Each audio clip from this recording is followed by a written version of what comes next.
রাজনৈতিক অস্থিরতার জেরে পর্যটন খাতে প্রায় ২৫০০ কোটি রুপি ক্ষতির মুখে পড়েছে নেপাল। তবে পরিস্থিতি স্বাভাবিক হতে শুরু করায় এ খাতে ছন্দ ফেরাতে নানান পদক্ষেপ নিচ্ছে প্রশাসন। দিয়েছে ক্ষতিগ্রস্তদের বিনামূল্যে ভিসা নবায়নের ঘোষণা। দেশটির সাধারণ জনগণই সোশ্যাল মিডিয়া পোস্টের মাধ্যমে নিরাপত্তার নিশ্চয়তা দিচ্ছে বিদেশি পর্যটকদের।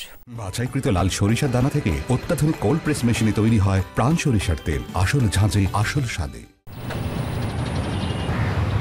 হিমালয় কন্যা নেপাল, বিশ্বের সর্বোচ্চ পর্বত Mount Everest, Annapurna circuit, Gautam বুদ্ধের জন্মস্থান, নানা বিশ্বখ্যাত নিদর্শন আর প্রাকৃতিক সৌন্দর্যের জন্য বিখ্যাত এই দেশ দুনিয়া জুড়ে পর্যটকদের প্রিয় গন্তব্য।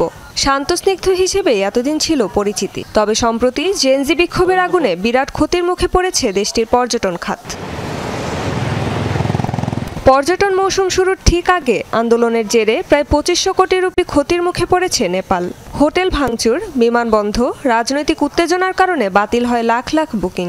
পোখরা, ভৈরহাওয়া, বিরাটনগর ও ধনগাড়ির মতো প্রধান প্রধান পর্যটন কেন্দ্রে পড়েছে মারাত্মক বিরূপ প্রভাব। তবে সরকার পতন ও নতুন অন্তর্বর্তী সরকার ক্ষমতা গ্রহণের পর থেকেই স্বাভাবিক হতে শুরু করেছে পরিস্থিতি। নেপালের নাগরিকরাই সামাজিক মাধ্যমে পোস্ট করে নিরাপত্তা নিয়ে আশ্বস্ত করছেন বিদেশি পর্যটকদের।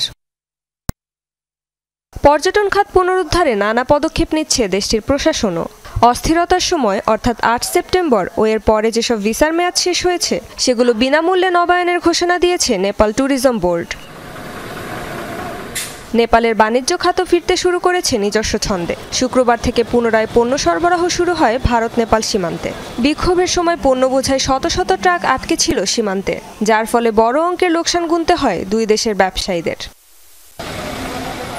রেজওয়ানা সাইমা, যমুনা নিউজ।